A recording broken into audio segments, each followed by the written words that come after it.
Honorable Kato Lubwama afudde mukimanyi bulungi abadde mukwano gwange nnyo mukimanyi afudde Honorable Kato Lubwama tambuza video ng'obika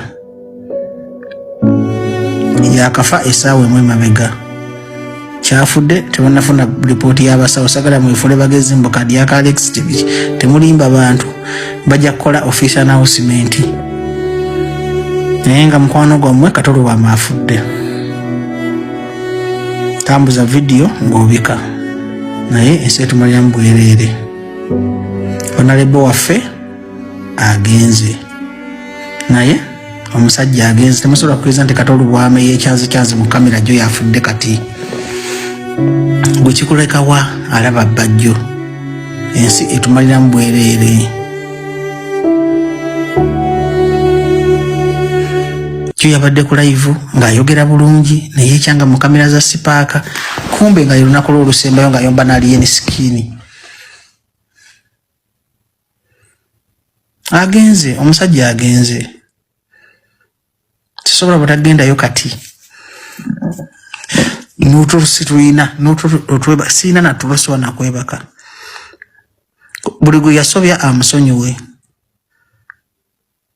buli gwe yasobya amusonyiwe Honorable afidde mu kalwaliro okumpi wali ne Wannatoolo ensi etumaliramu bwereere abantu bakono mwenna ab'emikwano muyige okuyamba mubeererewo abantu kyokka Katonda kyali bajjukirako muyige okuyamba mubeererewo abantu Katonda kyali bajjukirako tukeredde mawulire ga nnaku ga kunyolwa eri abo ab'omukwano ab'oluganda ab'owekitiibwa Kato Lubwama.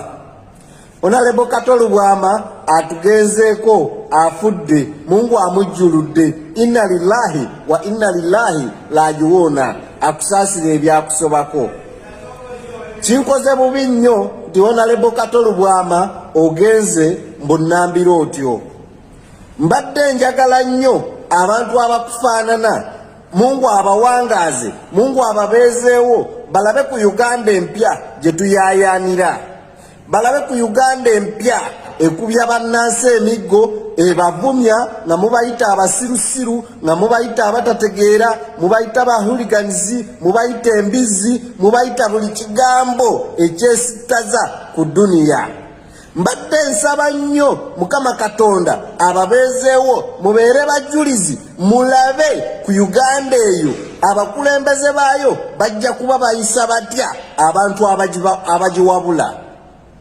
kyannaku nnyo nti Mukama Katonda bw'atyo bw'asazeewo oba olyawo gwakuggyemu mu bbo kati ebigambo bino kambibuweereze abasigaddewo kubanga ye Kato Lubwama takyasobola kubifuna gwasigaddewo muganda wange ng'ondaba nkugamba teno duniya ekumalira mu bwereere gwofitina omufitinira bwereere ne gwowala n'omuwalanira bwereere eno duniya ekumalira mu bwereere ne gwofitina omufitinira bwereere Katonda bw'anaasalawo olunaku lwo ogenda kugenda nga Honorable Kato Lubwama.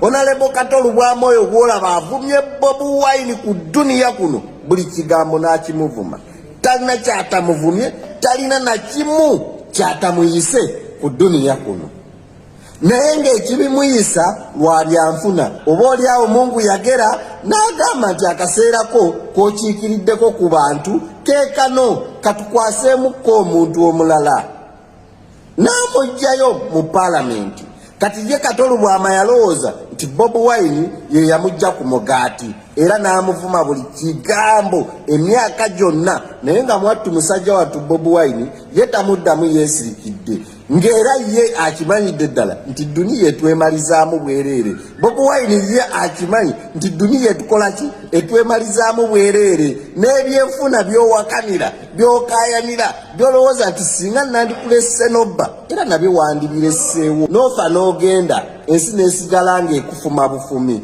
n'ebyenfuna oba olyawo ne bikaayanirwa b'otamanyi b'oleseewo oba oli awo bangi ku bo ne batuuka ne ku sseeri ebyettiramu. N'olwekyo Mungu Kato Lubwama amujjuludde, tunyolerwa wamu n'abafamire.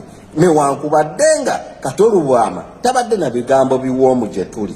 Tabadde na bigambo biwoomu gye tuli. Tetwandibadde na kunyolwa kwonna eri kufa kwe. Naye olw'okubanga Mungu ye bw'atyo bw'agera, enkya nzaddako, ye takyasobola kufa. Enkya kati nzaddako, ye Kato kati takyaddamu kufa. Kati nze enkya lwange, enkya lulwo gwandaba. Tomanyi bigambo ki bantu bye balikozesa ku kufaako, kubanga oba oli awo Mungu aliba takusobozesa kuddamu kubiwulira. Naye Kato Lubwama, Mungu akusaasire, akuwummuze mirembe, obeere kyakuyigirako ekinene eri abo abasigaddewo, oba oli awo nga beeyisa mu nneeyisa nga gy'obadde weeyisaamu. Waliwo omuyimbi mu Uganda ow'amaanyi anaatera okufa. Nkaddamu, waliwo omuyimbi w'amaanyi mu Uganda anaatera okufa mu bbanga eritali lyawala. Muteeke waaga okusinza ku bubonero bw'endaba. Omanyi buli myaka 10 gino g'abayimbi ab'amaanyi abawera. Bukyanga tandika 2 mpaka ku 2 twannaba kubaawo muyimbi wa munene agenda.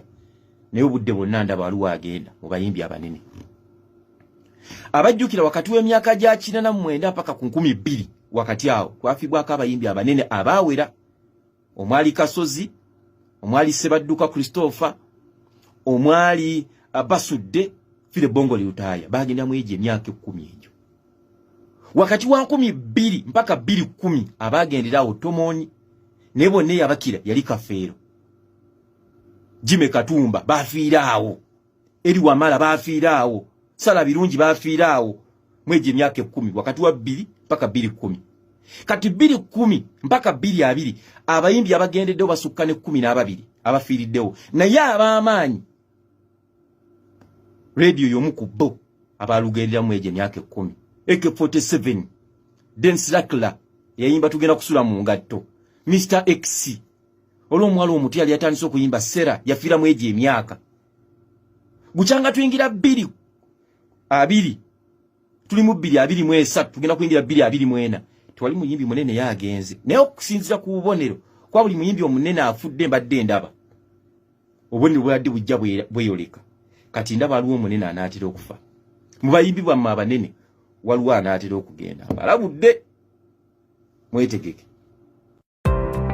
Staff Eva Uganda, kampani akakasibwa gavumenti mu kutwala abantu ebweru, beetaaga abalenzi n'abawala okukola emirimu gy'obwa security guard, cargo handlers, cleaners, okukola ku bisaawe by'ennyonyi mu ggwanga lya Dubai ne Qatar. Osasula omaze kulabako visa. Beetaaga ne ba housemaids okukola mu ggwanga lya Saudi Arabia. Gwe housemaid bakuwa passport ya bwereere, visa ya bwereere ne air ticket ya bwereere. Gwe housemaid olina okuba ng'ova ku myaka 21 paka 35 okumanya ebisingawo kuba ku namba noti 764 174 527 oba noti 74 noti 672 684. Ekyenjawulo ku Staff Eva Uganda Limited osasula ng'omaze kulaba ku visa ng'ekuli mu ngalo.